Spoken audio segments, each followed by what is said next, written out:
Hello, and welcome back to my analysis of Frieren. So, starting with episode 5, everything was new to me, but of course, when I'm making my videos, I do have the context of the entire episode, but I just don't know where things will go from here, so yeah, I'm looking forward to seeing how things play out. Just quickly, if you've been following along but aren't subscribed, I'd really appreciate it if you do. It's a clear sign to me that you're looking forward to my uploads, and that's really encouraging. I'm also streaming Elden Ring on Fridays, so please do come and hang out. Since I'm going into episodes blind, I'm also planning to post blind reactions as Ko-Fi member exclusives. Obviously, I get quite a bit more time to think for my analysis videos, so if you're kind of curious about my initial reaction to things, or want to watch episodes alongside me, please consider supporting me and watching along. By the time this video goes up, my blind reactions for episode 5 and episode 6 should already be up. そうだね。たった10年の冒険だよ。 So the first 4 episodes all jumped straight into the opening song, so I wasn't actually expecting to see a recap, but I guess this is convenient because I've liked kind of starting out my videos with a little recap of what happened in the last episode. 100分の1か。 A small note that I guess Aizen didn't actually say 100th at the end of the last episode, so it seems like the recaps sometimes will also contain like new stuff too. その100分の1がお前を変えたんだ。 So I really like that the series is actually like explicitly confirming this, because I mentioned in my analysis for episode 4 that even though Frieren is kind of saying the same things, the way she says it actually feels different to me. And I think that's because Frieren actually has changed, even if she herself hasn't necessarily recognized the ways that she's changed explicitly. The 100th, kind of that Aizen refers to here, and that she referred to back in that flashback, is meant to refer to the 10 years that she spent with the Heroes Party. But when she actually thinks about how she's changed, and it shows kind of all those memories, like it shows Fern as a very large part of that. I think kind of what that means is that it was her time with the Heroes Party that primed her to change, but it wasn't until she was forced to part with Himmel that the change really began.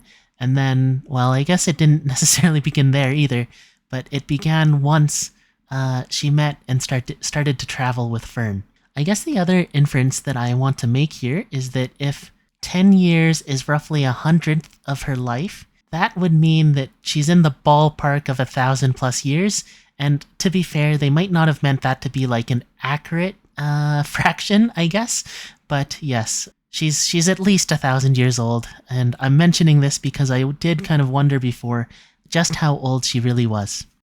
I think this is a really sweet sentiment, at least maybe. It also means that she's kind of been bearing the burden of taking care of Frieren as her exclusive caretaker for about half of her entire life. If Fern chooses to stay by Frieren's side, they could actually be together for the rest of Fern's life, I guess.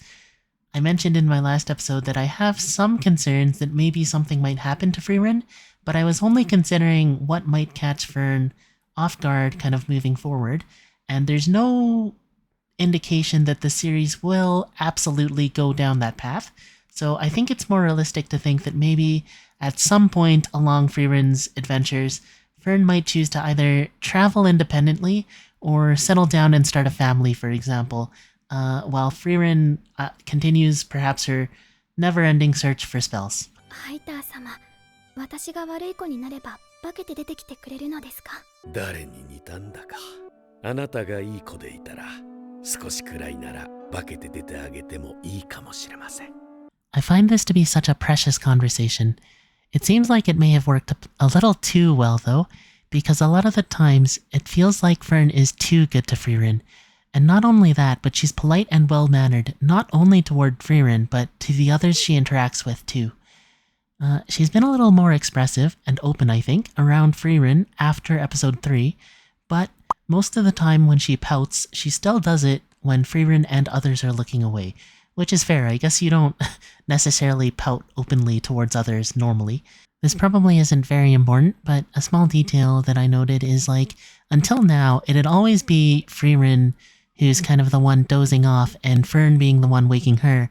But in this episode, we get the opposite. And that might actually be a very small indication to further kind of show that Fern's opened herself up a bit more to Frieren. So I don't have enough information, obviously, to make like a big claim here, but it does seem like the jumps in time are slowing down. And I think that makes sense.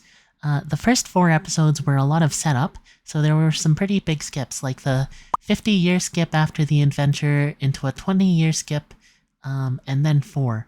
We've been on the 28th year since Himmel the Hero's passing for about 2 whole episodes now. So yeah, maybe now that we kind of have the setup and Frieren and Fern are traveling together, there won't be as many big time skips. The situation in this town is different from the one in episode 3, but this could also be considered a form of population decline. So I just wanted to note that since I noted it before for that town as well, and there doesn't seem to be a link so far, but there might be something that I find out later on. So this is where the connection with the title comes in. When ghosts and undead were mentioned, I was originally actually worried that the episode might be horror themed, and I'm kind of awful at handling those sorts of things. So I'm really glad that the episode didn't quite go in the horror jump scare direction. 死んだ身内や知り合いの幽霊が目撃されていて、どれも生前の姿のまま。 With the flashback given to us earlier in the episode and this new information, the funny jump in logic would be to think that Heiter had become a ghost and joined other ghosts here in causing havoc. He always talked about how he was looking forward to a life of luxury in heaven. So if that life of luxury wasn't a life of luxury and it disappointed him, maybe he would have come back to the world to, I don't know, sow mischief. アンデッドは魔法で操られた死体の総称だからね。 The conversation confirms that ghosts are considered supernatural phenomena or superstition. Magic used to reanimate corpses, such as like zombies or skeletons, do exist as monsters, but ghosts seem to be considered in their own category. I guess to us, we would consider magic to be supernatural, but to them, in a world where magic already exists, magic might actually be part of the world's natural laws.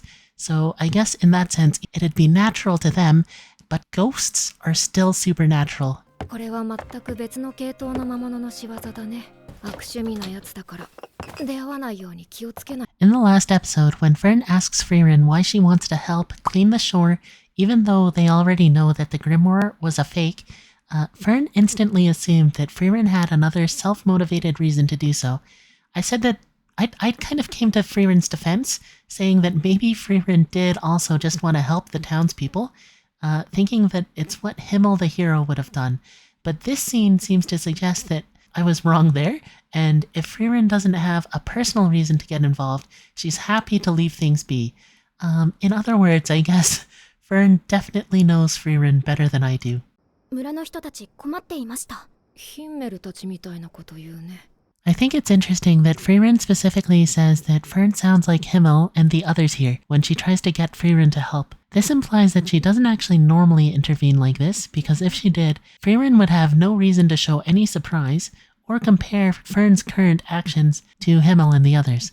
If she did basically ask Frieren to help others that they ran into on their travels regularly, Frieren could have just said, "I thought you might say that," or something like that, rather than saying that she sounds like Himmel. Just to clarify, but just because Fern hasn't proactively stepped in to get Frieren to help more often, that doesn't necessarily mean that she didn't want to, but there are a couple of possibilities that I can think of. The first is that Frieren, for whatever reason, whether it be a grimoire that she was interested in, or to fulfill a memory she had with the Heroes Party, she was basically already interested in helping the people, so there was no need for Fern to step in. Alternatively, we know that for most of their time together, Fern didn't really express herself all that much. Even if she wanted to ask Frieren to help people that they'd come across, she might not have been comfortable enough kind of express that to Frieren in the moment. In this case, it also shows just how much closer the two have come over the past couple of episodes that we've seen them. My last guess is that perhaps they just hadn't run into a situation as serious as this town's. So even if people needed help, it wasn't something that Fern felt that was basically dire enough to force Frieren's hand. There probably are other possibilities too, but these were the main ones that came to mind. 私はフリーレン様とは違っていい子なので。 I just wanted to say that the callback where she calls herself a good girl is very sweet, but maybe also a little sad. It maybe shows that aside from just wanting to help the townsfolk, she sees this as a chance, basically that if ghosts really are haunting the town and leading townspeople astray, this might be a chance for her to meet Heiter and have him come haunt her like he'd promised. I might just be looking too deeply into this, because generally speaking, Fern still follows slightly behind Frieren when they walk together, but the distance that they were at, I guess, when they were walking in town is shorter than the distance that they're walking at now. And that might be to show that Fern distanced herself slightly after their conversation where Frieren suggested that they just avoid the monster. But of course, it also could just be that they're walking on a mountain forest trail now, and that makes it harder for Fern to stick close. So yeah, I might just be looking too deep into it, but I wanted to point it out and make note of it. ここで魔法が使われた形跡があります。そうだね。どんな魔法だと思う？幻影魔法です。 So I think illusion magic might be the only real logical possibility, unless they were also considering the possibility of actual necromancy, which again, with their previous conversation seems to relate more to zombies and skeletons being manipulated rather than the ghosts looking like the people as they were alive and speaking with their personality too. So it doesn't seem to be necromancy or legitimately someone's a psychic and offering seance services or something like that. So I'm wondering if because Frieren asked Fern what kind of magic it could be, if there are actually other possibilities and I just lack imagination. 幻を利用して獲物を誘い込む魔物がいると魔法生態学の本に書かれていました。 So this is just another little scene showing that Fern's been taking her reading seriously, and I just want to say that I'm proud of her. の幻影を見せて人を誘い込む。そんなもので誘えるのですか？ Fern seems doubtful that it would be effective, but I think it makes a lot of sense. Even Fern was only vaguely aware that the monster even exists, even though she's actually been actively studying monsters and stuff. The majority of people wouldn't even know that there's a monster that does something like that, and on top of that, we know that the illusion and/or monster makes use of the target's memories, basically making the illusion feel even more real. So I think it makes a lot of sense that people would fall for it. 攻撃魔法みたいな高密度の魔力をぶつけるだけで簡単に離散する、撃てる、当然です。Fern seems pretty confident here, but I'm actually not sure how I'd feel if I were put into a similar situation.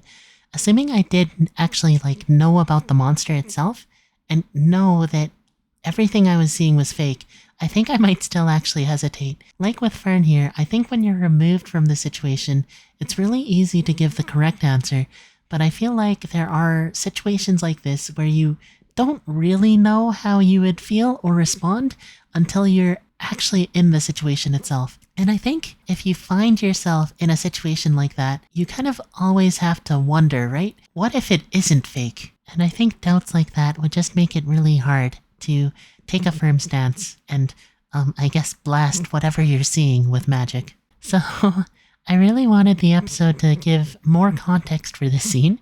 My initial expectation would be that they just gloss over it, which is what they did in the end, but because Fern actually asked the question, I was like, thank you, Fern, and I thought they'd go into it, but of course they moved right along anyway. これが死者の幻影。動揺はない。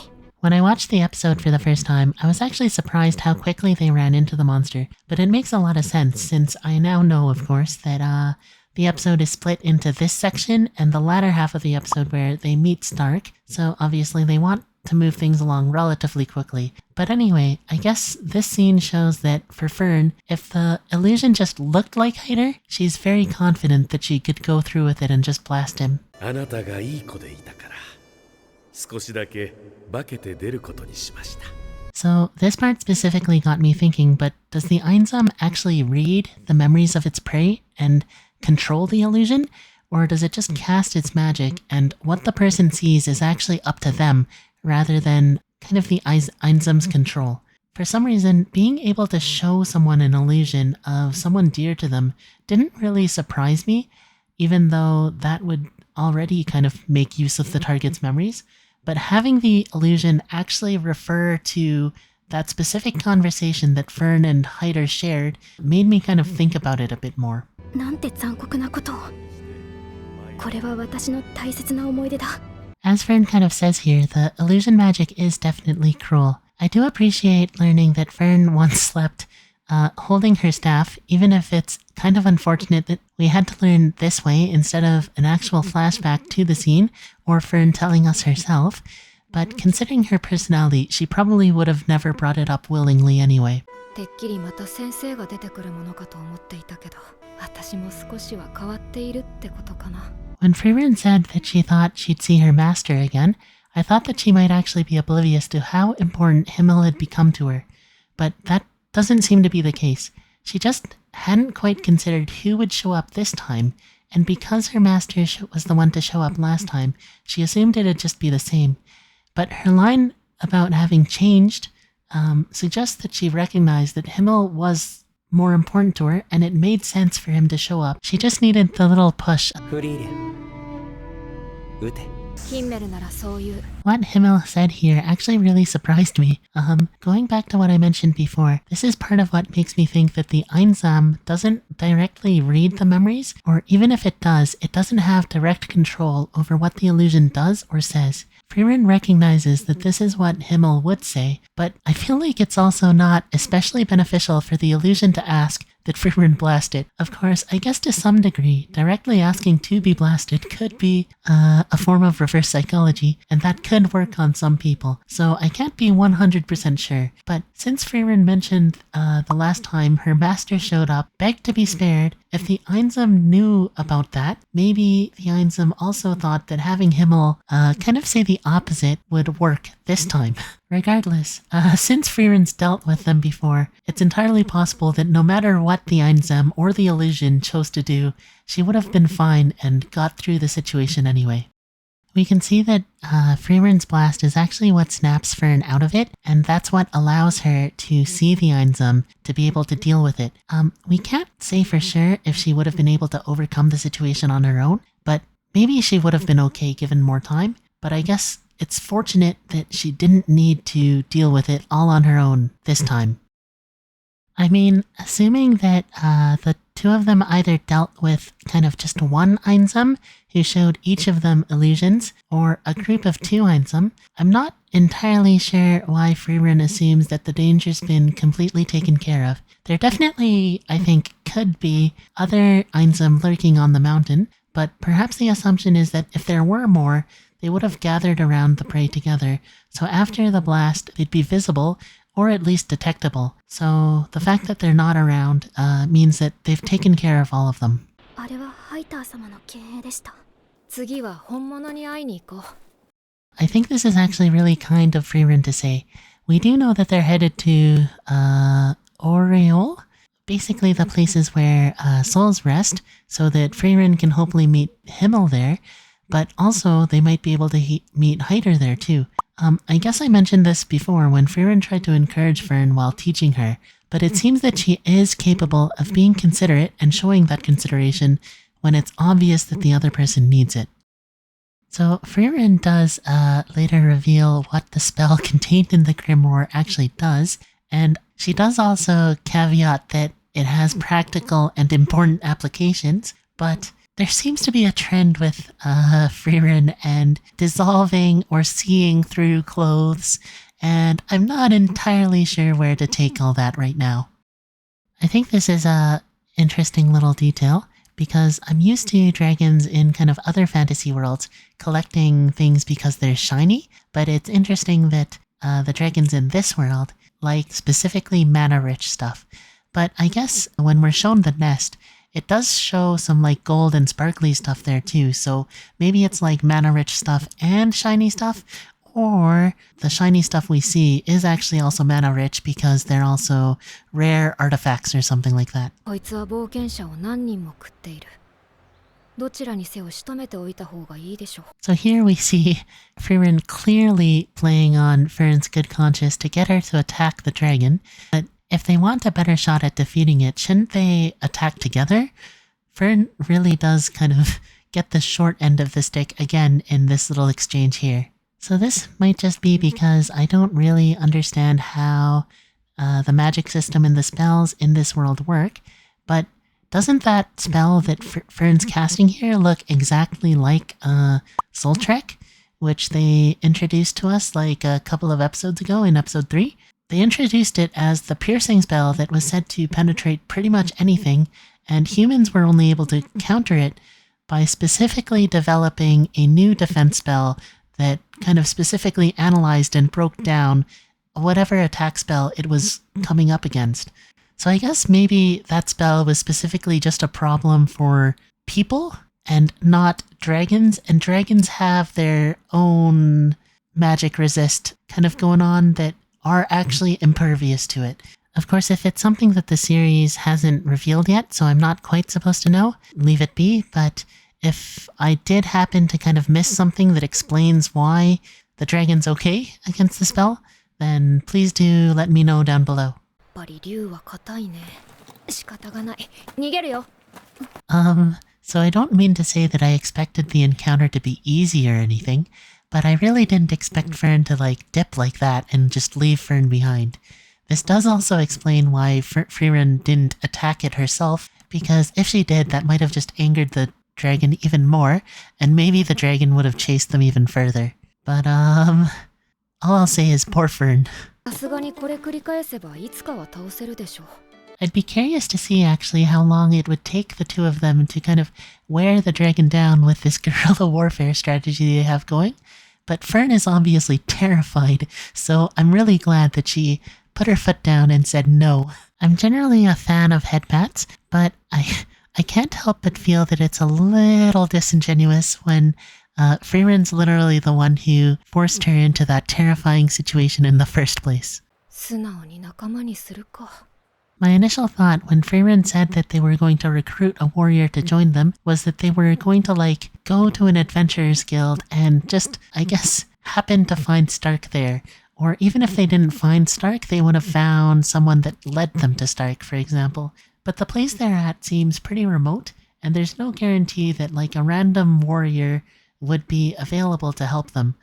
But the way Frieren speaks here, she sounds very confident that they'll be able to find someone, so it's just a little hint before they confirm it for us with the flashback that Heisen actually introduced Frieren to Stark and asked her to go find him. Heisen doesn't actually directly answer Frieren's question here, which kind of serves as a first hint that Stark's situation isn't quite as straightforward as things might seem. Despite the presence of a dragon nearby, Fern points out that the people here don't really seem all that worried about that. My initial assumption was actually that maybe they just didn't know about the dragon and it had been sleeping there peacefully for ages. But of course it's later revealed that they feel safe because they think Stark actively repelled the dragon, and Stark has stayed there to protect them for all this time. I also found it interesting that Stark specifically knew that they had come to town and requested to see them. Of course it works out because we know that they're also looking for him, but he shouldn't actually know anything about the two of them. But thinking about it a bit more, I guess it's just because he heard that there was a disturbance in the forest and it was related to the dragon, and he mentioned that if any new people kind of came into town to bring them to him. So here we get the explicit confirmation that the villagers were actually aware of the dragon's presence. It also means that Stark has remained in the village for 3 years now. Considering Eisen knew that the duo would find him here, I assume Eisen and Stark had heard about the dragon, and either Eisen sent him here as a test, and he unfortunately never came back, or he rushed to the area hoping to save the people here when Eisen said he wouldn't be able to go, perhaps due to his old age. The fact that it's been 3 years, but Eisen was confident that Stark would still be at the village, I think says a lot about Stark's personality. Like Frieren later goes to say, he seems like he's a pretty good guy. I mean, yes, he's kind of tricking the people in the town, but at least for those 3 years, he's kept the people there happy and hopeful, and the dragon hasn't come back. So it's played out to pretty much everyone's benefit. あの方は竜を前にしても一歩も引かず So, as I mentioned earlier, I think the fact that Eisen doesn't give Frieren a straight-up answer here kind of indicates that Stark's situation isn't entirely straightforward. 長い睨み合いの末に竜は去って行きました The fact that he kind of just stares the dragon down, I think is a hint of his later cowardice. It just doesn't really add up. If Stark just stared the dragon down, I don't think that really gives the dragon any reason to fly off. It'd be a different story if, for example, Stark had charged in and kind of wounded it and fended it off, but if Stark just stared the dragon down, then I think the fact that it flew off just kind of means that it either got bored or it had already ransacked all of the mana-rich items from the town, so it saw no need to continue. Of course, it also could have just been that the dragon hadn't really encountered any form of resistance until now, so even if Stark wasn't very confident, as we know, maybe that little bit of resistance was enough to get the dragon to go somewhere else because it couldn't be bothered. ではシュタルク様に協力してもらえれば竜は倒せそうですね This ends up being a bit of a meta reason, but another hint is that things kind of seem to be going too well at this point. Of course, Frieren's expression here, with her eyes kind of rolled back, and her response to Fern also suggests that she herself kind of thinks that there's more going on here than meets the eye. みたいな強い戦士になれるかなでも戦士なんてろくなもんじゃねえぞ I think it's really cute to see that the boy Stark saved, and I guess maybe some other boys in the town as well, kind of just look up to him. お前らが竜に手を出していた連中かあまり刺激されると困るんだ村に危険が及ぶ So, I guess I'm not sure if this is something that Stark's always been good at, or if it's maybe something he's gotten good at over the couple of years that he's been at this town, but it seems like he's pretty good at putting up a front. I just found the way that Frieren, immediately shut him down here to be funny. But it does make sense because Frieren's obviously been on a journey to defeat the Demon King, and as a result seen a lot worse than what Stark is trying to brag about.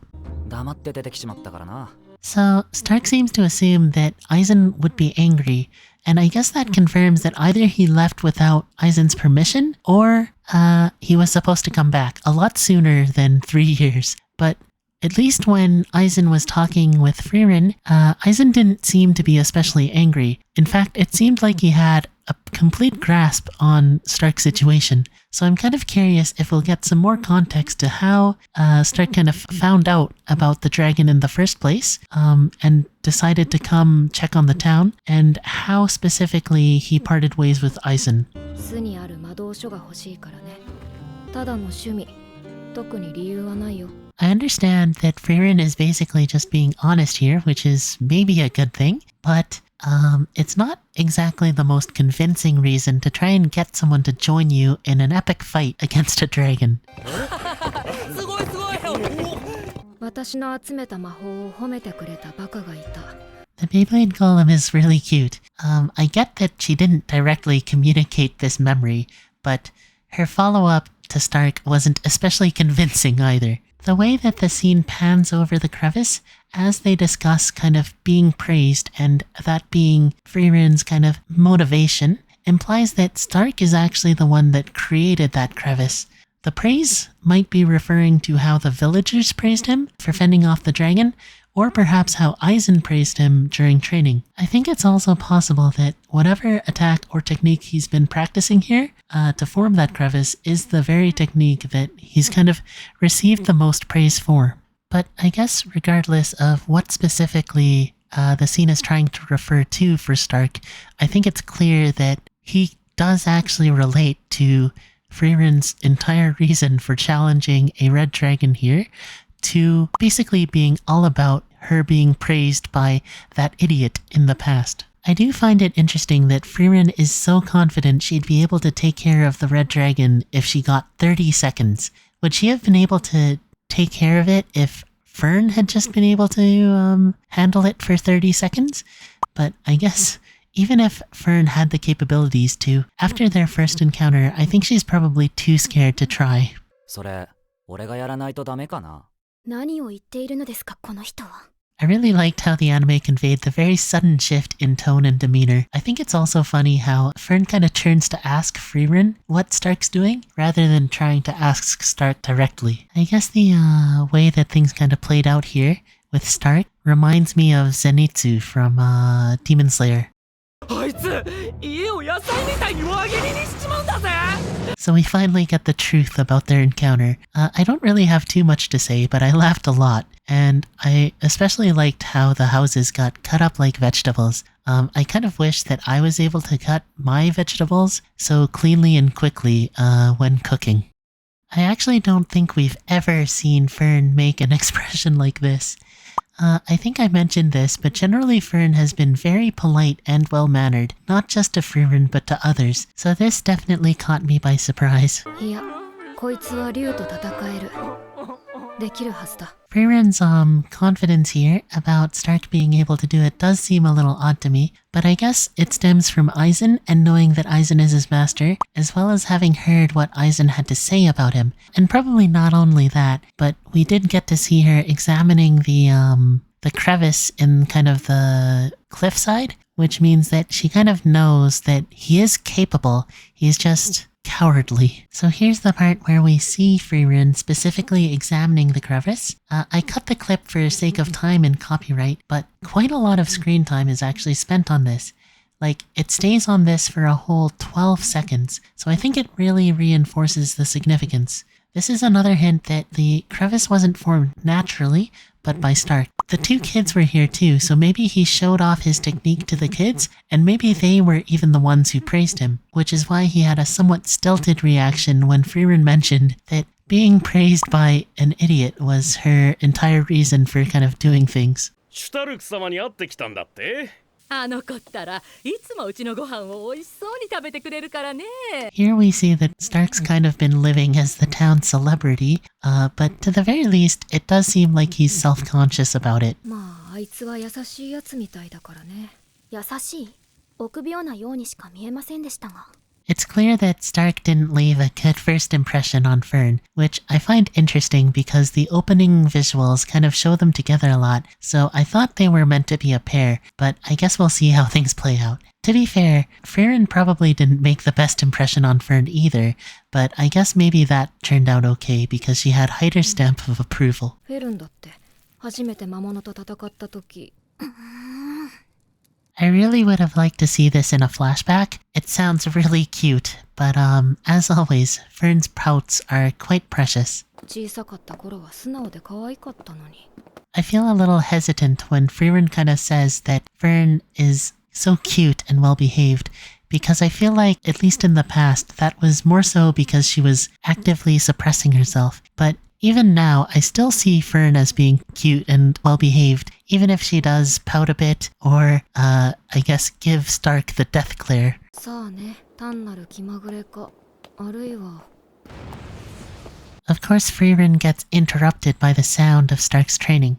This made me wonder, though. Usually in other fantasy series, I've seen dragons as intelligent creatures.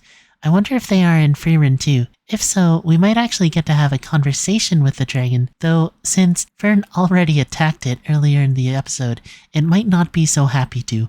I mentioned this as well, but it could just be that the dragon already got what it came for, so it doesn't need to attack the village anymore. Alternatively, just throwing this one out there, but what if Stark is like Dragonborn or something like that? So when they had their stare down, even though Stark was absolutely terrified, the dragon sensed that dragon blood and didn't want to harm him, so it flew off. It might be a bit of a stretch, but it's just a theory. Lastly, I guess if it's not like dragon blood or something like that, it could just be that even though Stark was clearly scared and wasn't doing anything to the dragon, maybe the dragon could actually sense Stark's inner strength, so it knew that it didn't really want to provoke him. 気になるなら見てくれば。 This basically serves as the confirmation that Frieren was able to tell, the first time that she kind of saw it, that Stark was the one to make the crevice. 故郷の村が魔族に襲われた時、一人だけ逃げ出した臆病者だ。俺と同じだ。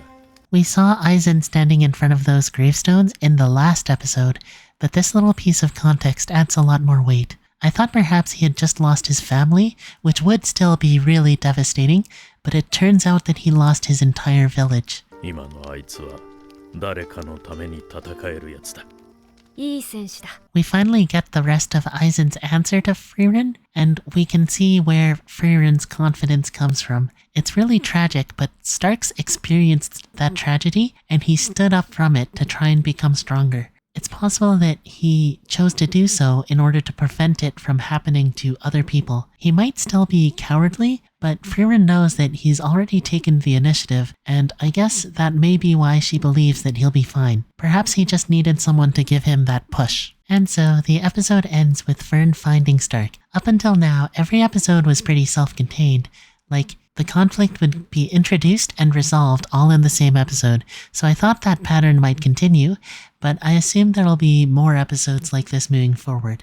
This one doesn't really feel too much like a cliffhanger, but I really hope we don't get bad ones. But I guess that's for me to find out. Something I'm starting to notice is how the show seems to be teasing us more with memories that we get to hear about, but we don't actually get to see. Like, for example, when Frieren mentioned Flam regularly begging for her life, or the illusion of Heiter mentioning Fern's old habit where she'd sleep holding her staff, and like Fern's cute childhood episodes. I don't expect the series to give us all of those moments, but I would be really curious to see at least some of them. I ended up being right about Stark showing up this episode. I do feel like it was pretty telegraphed because of how big of a presence he had in the opening, and I'm curious to meet some of the other characters that show up as well. Specifically though, I guess I'm curious about this girl. She seems to be sitting on a throne in a dark and maybe desolate place.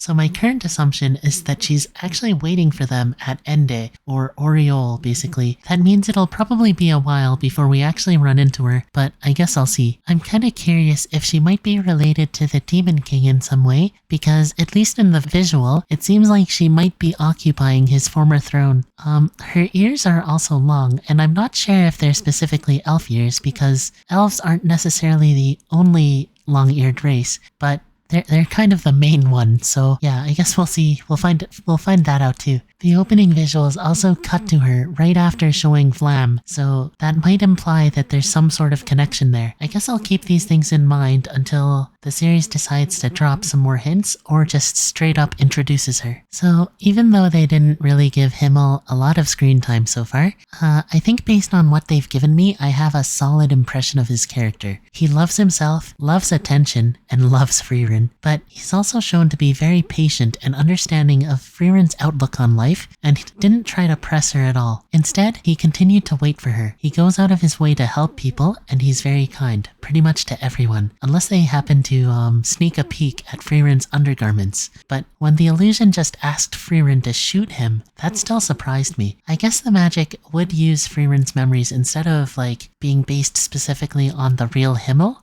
So the illusion isn't necessarily an exact copy of Himmel, but at least to Frieren's perception, it was accurate. The illusion of Himmel didn't try to express his feelings to her. I guess if I'm reading the situation right, the illusion knew that it was an illusion, and knew that the real Himmel wouldn't want to obstruct Frieren on her journey, and just asked her to make it quick. I feel like that really says a lot about Himmel, or at least how Frieren currently views Himmel. I'm also curious to see how things will go against the dragon, and as I mentioned, if dragons in this world are intelligent, if there'll be an attempt to communicate with it. It was also interesting seeing Fern react so intensely, I guess, to Stark. It feels like for most of the series so far, she's only interacted with like Heiter, Frieren, animals, and people who are generally been older than her. Stark may actually be the first one who's like close to her age, so she might not feel as much of a need to hold herself back. I'm curious to see her interact with more and more of the characters as they meet people from now on.